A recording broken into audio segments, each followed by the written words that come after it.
Welcome back to the channel, guys. This is the LB podcast, and we are here to give you everything about Liverpool. This podcast is all about Liverpool. It is all red all the time. So if you enjoy listening to anything about Liverpool, then this is the place for you. I'm here with my brother, Statman Stana. Stana, how is it going? Yeah, everything is cool. The January transfer window has ended, and a lot of Liverpool fans are panicking because we didn't get a signing in. We have got a signing, but not for the January transfer window. So a bit of mixed feelings. Yeah, that is true. That is true. People are very desperate for signings, but none has been signed in so far. Now let's begin. We played a game at the weekend against Newcastle. It was a win, 4-1 win for Liverpool. It was a good performance for the most part, not throughout the entire game, but this is the first time I think in a long while where Liverpool have been able to come back from a goal down in the Premier League. So given that performance, given that we are seeing an improvement in the link up between Vets and Ekitike, we've seen that new signings are kind of getting settled in the team, getting used to the Premier League. How did you see the performance, and also what do you think we should expect going forward? Does this mean anything for the medium to long term in terms of the rest of the season? Thank you. This was a very good performance from Liverpool all round, defensively and attacking wise. I'll first of all start by mentioning Ibrahim Konate. I think it was very good in the game. Especially because of what happened before with his dad. In the interview he did after the game, he said Arsenal told him that he could have taken all the time that he wanted, but he felt the team needed him. And so he came back because he knew we were a bit short at the back. We were tight in terms of numbers in defense. So he came back and played, trained, and had one of his best performances of the season. Very, very solid in terms of the defense. So very good performance by Liverpool. In the attacking third, we saw the good link-up play that we've seen previously with Florian Wirtz and Hugo Ekitike as well. I thought the second goal epitomizes what the potential that Hugo Ekitike can bring in terms of his individual brilliance. When he has that kind of space to run into, he has a wide range of finishing. His finishing is really, really good. It's more instinctive. I like that those sort of finishes. It's not a traditional kind of finish that you'd see. It's kind of a toe poke.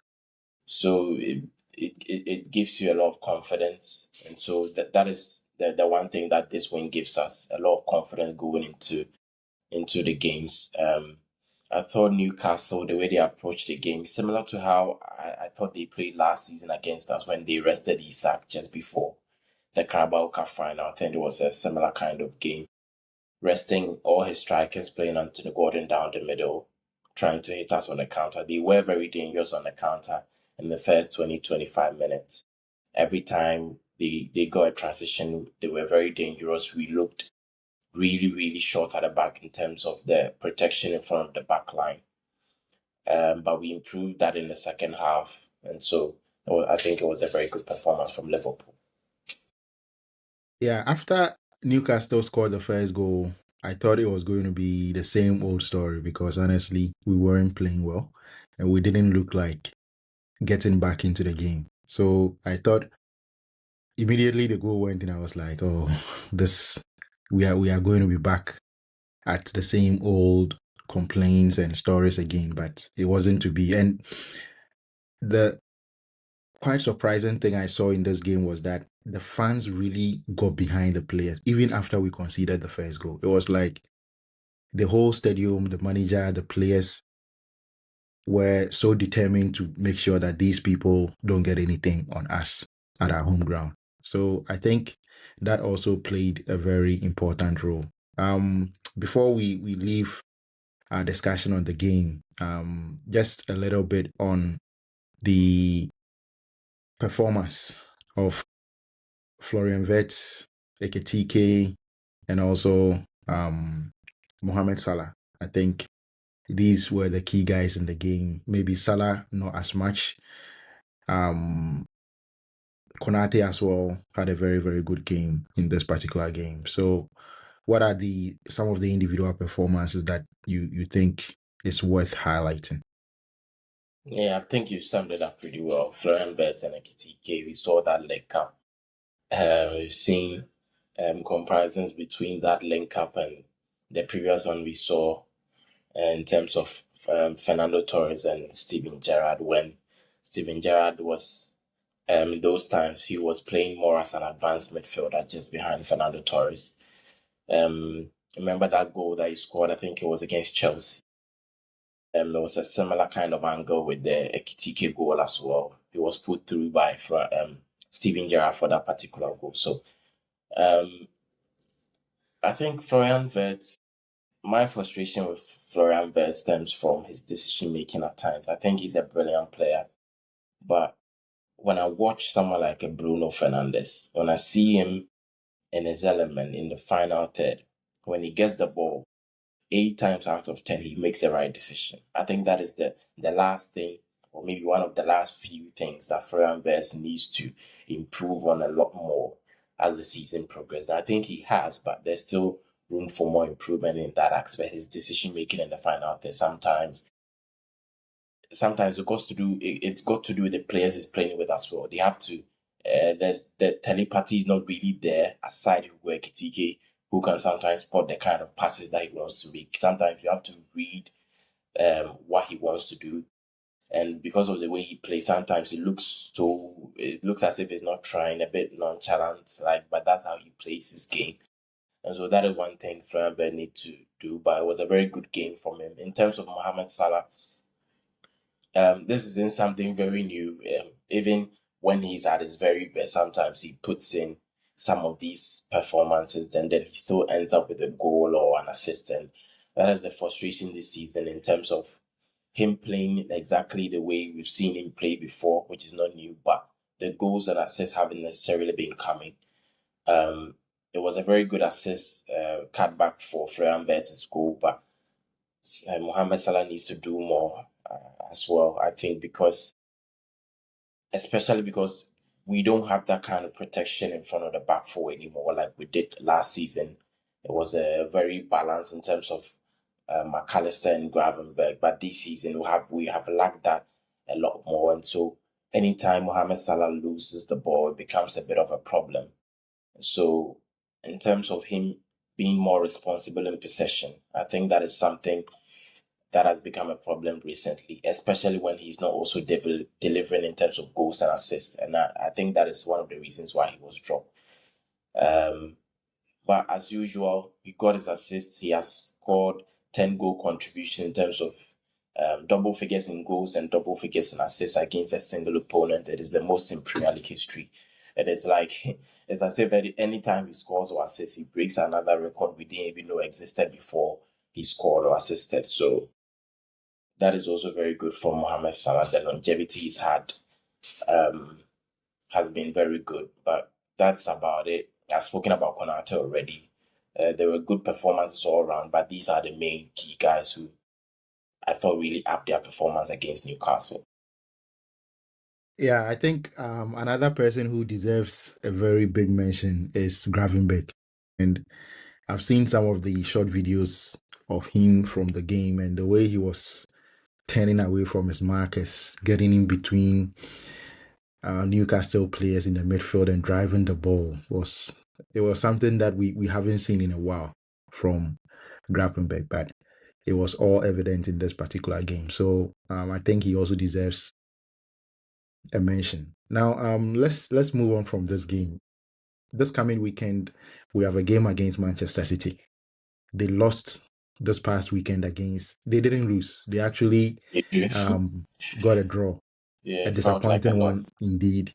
That feels like a loss against Tottenham Hotspur.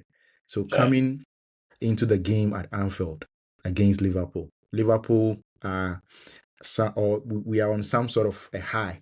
We are playing with confidence now. We've won 2 games in a row. City are a bit wounded.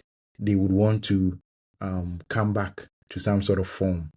So how do you see that game playing out? And how do you assess Liverpool's chances of getting a second win in the Premier League in a row against Manchester City at Anfield? It's a very difficult game going into Liverpool, especially this season, even though we've been performing very poorly in the league. These are some of the games that we rise to the occasion. We saw a game against Arsenal at the start of the season. Even recently against Inter Milan, even those were away games that we stepped up, we looked solid and eventually won those games. We went to the Emirates. Everyone or most people thought we would get run over, but we competed in the game. We ended up getting a draw at the Emirates. And so coming into this game, um, Manchester City aren't really in the best of form as well. I think they have one win in the last 5 games. Um, Watching the second half against Tottenham Hotspur, one key detail that I realized is in the second half, Tottenham Hotspur were matching them in terms of their intensity, winning more duels in the midfield. In the first half, Rodri was kind of everywhere. Winning, was winning his duels. He was in there competing for all the balls. And so, if you look at the first goal that Manchester City scores, it comes as a result of a transition. Bernardo Silva wins the ball from Yves Bissouma, and it's a direct, quick transition, which previously you wouldn't really see Manchester City transition that quickly. But now they have Semenyo and the likes who are very direct, and so that is how they scored their first goal. And so I think in the second half, against Bodo Glimt as well, that's another example that when I watched, I saw how Bodo Glimt competed against Manchester City in that midfield. That Rodri eventually got a red card. They were faster than him. They were aggressive. They were on them. They didn't sit back, and so that is how I think we should approach the game as well. I don't think we should sit back, allow them to drag us back into our own final third, because defensively, we know they can carve us out if we allow them too much control in terms of the midfield. So I think we need to be on them, add more intensity to our game than we had previously, even against Newcastle. And I think if we do that, their backline they've shown can be exploited in terms of Guegitike running in behind. Kusanov is he's very fast as well, but their defense can be got at. Nico O'Reilly, he's in very strong 1v1. So they have in terms of their backline, the personnel in their backline, they aren't world beaters, in my opinion. I don't think they are very strong in terms of defensively. And so if you approach the game that way, I think we will get a positive result. Okay. Now let's look at the transfer market. The January transfer window just closed, and a lot of people, Liverpool fans, were clamoring for signings this particular window to come in January to sort of help us get a strong end to the season. It wasn't to be. However, Liverpool are reported to have signed a centre back who will be coming in the summer, the next summer. So Jeremy Jaquet is in the door.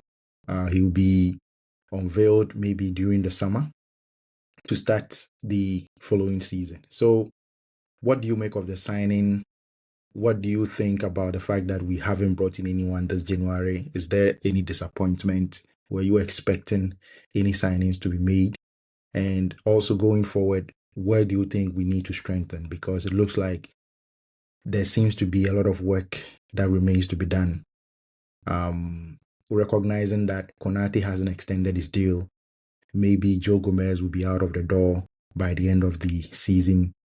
We also know that we need some sort of backup to Mohamed Salah, even if he stays, as well as on the left-hand side of our attack.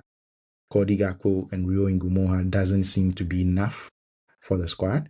So in terms of signings, were you disappointed about the lack of signings this particular January, and what do you expect in the coming summer? A little bit disappointed because I think we are leaving ourselves a little short in terms of bodies in the defense. I'm not quite sure how long Jeremy Frimpong will be out for. Um, we know Leone is out for the season. It's left with Van Dijk, Jaquet, and Robertson and Konate. And two of these players play the same position. That is Robertson and Jaquet. And Robertson almost left as well. So it's a bit questionable the kind of decisions we've made this January transfer window. But on the flip side of that, I can understand because I think they are planning for the long term, especially next season. And so they look at someone like Maguire, but they decide not to go in for Maguire because they recognize that Maguire will be turning 27. Will be on a high wage. Since he would have been a free agent in the summer, competing with Konate, whom I think most people would agree on Konate's best day. I think personally he's better than Maguire. So bringing that sort of player with that high weight demands, who wouldn't necessarily be a starter for Liverpool. And even if you look at our back line, what we struggle with a lot is long balls. Maguire, one of his deficiencies is contesting for duels and long balls. And so on a long-term basis, I can understand why some of these signings weren't done. But I also look at some of the rumors that were out there in terms of Gertrude. Seems we wanted a fullback. There were rumors of Dumfries. I don't really know if that was true because that didn't make any sense. Dumfries has been injured for months and months now. And so the Gertrude deal also didn't get over the line. I think there were some other deals at some other clubs that if it happened, then Gertrude would have got over the line. Roma, we also wanted Semicars, and then Robertson had to leave. So all those sorts of things. It's a bit chaotic in my opinion, but it is a risk this season.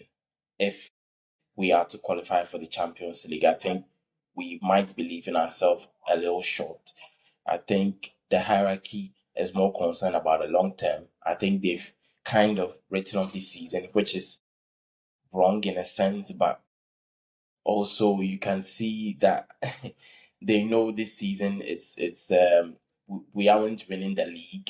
We are still in the Champions League though. We would get in the latter stages of the Champions League, some players will be back fit and we can still have a chance of competing in the Champions League and the FA Cup. You've seen us putting out a strong 11 in the FA Cup. We've shown intent that that is a trophy that we also want to win. And so you can see why we did some of the decisions we've done this January, but also where we've let ourselves a bit short at the back, especially. Um, yeah, so I think the transfer business, we all expected something. I didn't expect a lot this January, to be I honest. wanted to ask you something as well because I haven't watched or even heard of Jeremy Jaquet ever. And I know you asked me about him, but I wanted to know your opinion on him because I've seen a bit of the statistics in terms of they're saying he's very good in terms of his aerial duels and all that. But is the fee not a bit too high in your opinion? Because I think the total package is about 70 million for a 20-year-old at Rene. I think this is his second full season in the French Liga. Curious to know your Yeah. thoughts about the transfer. Yeah, I think the fee, in terms of the fee, I think is quite high. For a player who hasn't played a lot of games or a lot of minutes at the very top level. I think he's played um a few games in the second division of France football, and then some games at the League One level. So he doesn't have a long history of playing at the very top level.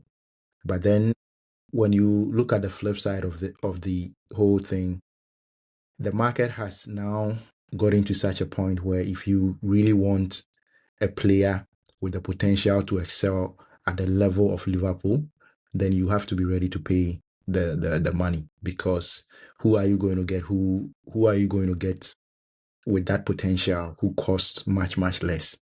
So I think it is also part of the reason why we've brought in some two young, very young centre backs into the academy to try and develop them. So if you don't want to be paying consistently high fees for these kind of players who haven't really played a lot at the top level but have some potential to rise to that level, then you need to look at bringing in very young players into your academy and developing them. So I think they are trying to do both, but at the same time, you can't also just concentrate on bringing players into the academy. You need to buy players for the now and the future. So I think this is one of those signings.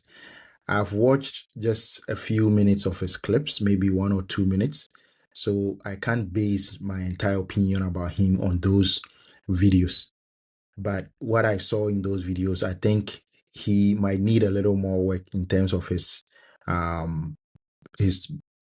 actions on the ball, his passing, and things like that. Aerially, he looks to be very aerially dominant. When you look at his numbers as well, he looks like a player who is very dominant in the air. So for me, I think he's sort of Konate 2.0. He plays on the right as well. And so I kind of feel it is in preparation for a potential move away by Konate in the summer. Although that is not done and dusted yet. We could have a scenario, there is a world in which Konate stays and continues to play for Liverpool after the end of the season as well. So I think he's one for the future, but at the same time, he can give us something now.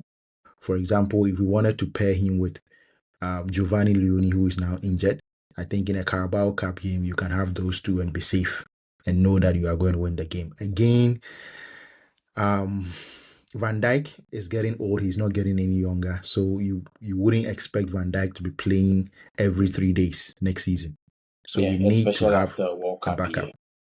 year. Exactly. So we need to have at least 1 or 2 players who can slot in, so that if we want to give Van Dijk a rest for him to play every 1 week, we can also do that as well. So I think that is the main thing. We live to see.